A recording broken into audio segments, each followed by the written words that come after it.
Thank you. I'm going to try to go without the mic, but I think I can match the Colonel's booming and impressive voice. Thank you for having us here this evening. It's very impressive what you're doing in Piazza, and I really commend you for that, and thank you for that. So,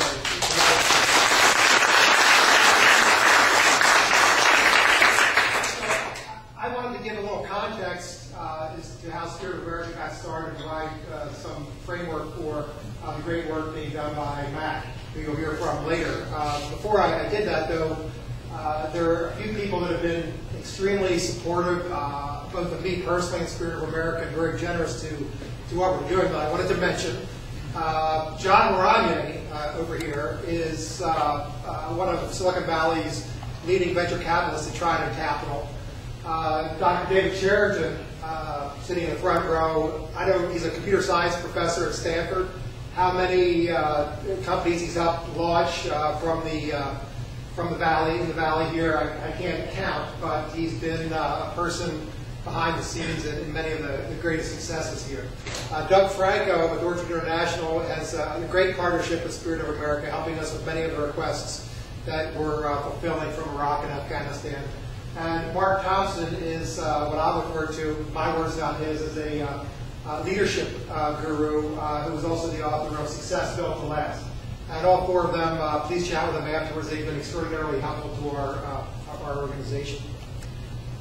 So as background on how we got this going, it's one thing about me that is important to understand how this all happened is I always get choked up at the national anthem. In fact, it's so bad that I get choked up talking about being choked up, which I can't help. Every time it's without fail, and to me it's really the ideals for which our country stands, the sacrifices that so many have made to in support of those ideals, and the idea that we're part of something bigger and much more important than ourselves. So every time that happens. So when the attacks of 9/11 came about, I really wanted to do something to make a contribution, to help in some way what we cherish those ideals in our country. So along the way, I was watching television and happened upon this National Geographic show featuring Special Forces in Afghanistan. This was in 2003. And what really caught my attention was they were showing boys and girls playing baseball, and they started talking to this one Special Forces sergeant who was behind this baseball game. And his name was Jay Smith, and he told the story of how this all happened. So what was taking place was he had brought over baseball and baseball men and let the boys in this village who were working for the Special Forces team in their kitchen play with a ball and a mitt. Simple enough. Well, the kids really loved it. So the Special Forces team, 12 guys, in this remote village, called home on their sat phones and said, honey, can you send over more balls and bats and mitts so these guys can play actual games? Well, these families went out to raise money from their churches and co-workers and friends and so forth, bought the stuff, sent it over to Afghanistan, and then there's Sergeant Smith on television talking about this experience. Well, that, for me, was the light bulb moment. I thought it was just great, and it really embodied to me what truly is the spirit of America. And no one told him or these guys to do that. They didn't send over a container load of DoD-sanctioned baseball equipment or anything like that. These guys, in their free time, taught these kids how to play baseball. And so at the time I figured, well, there has to be other people, like other men and women, like Sergeant Smith, who wanted to do things to help people at a local level. And I knew for sure that there were other people like me back here in the States who were looking for some way to make a contribution, if only we could know what it was for and what was going to happen with the money we donated and so forth. So, and I knew the two could be connected easily through the internet.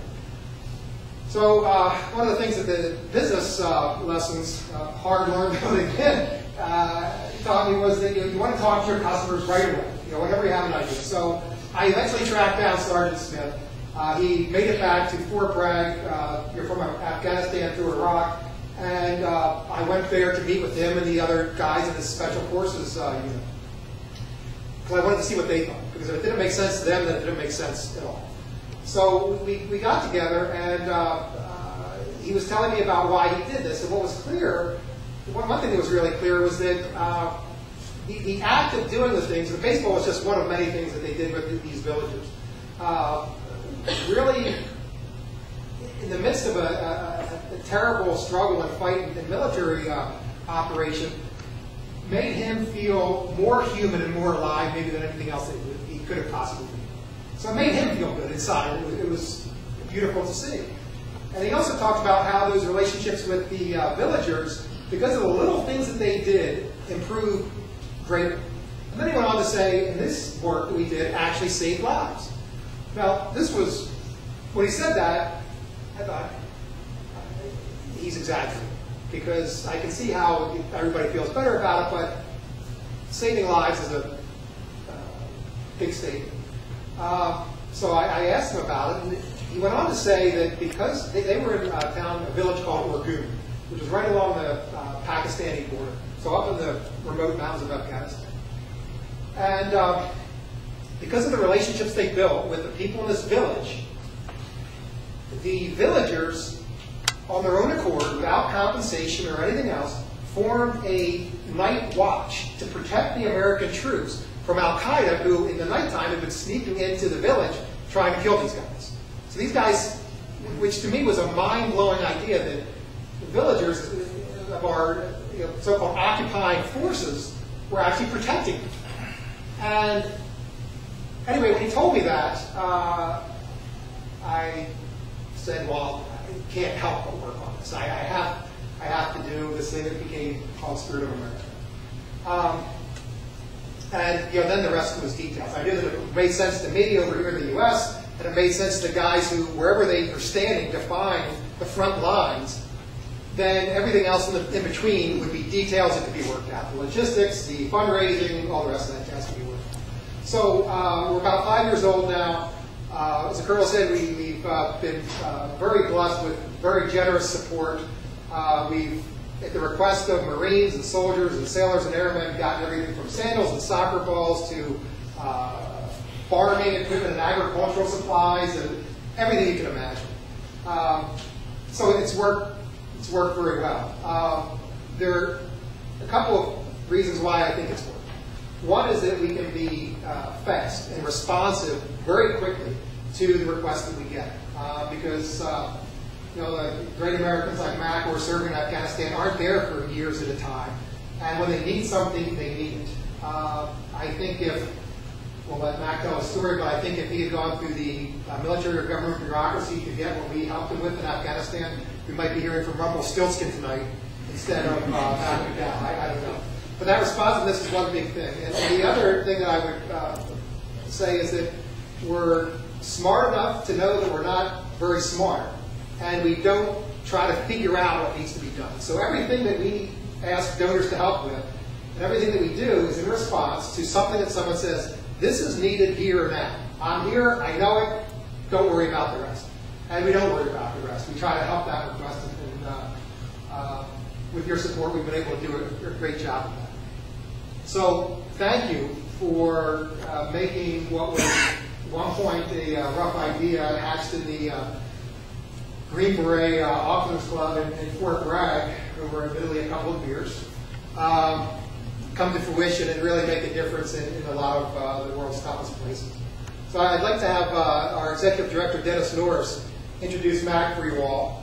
And Dennis is fairly new to the organization, I guess about 4 or 5 months. It seems like he could be a brother that I've worked with on this ever since the very beginning. Dennis himself will be over in Afghanistan for a few weeks in April, and really thank him for being part of the team. So, Dennis? Thanks.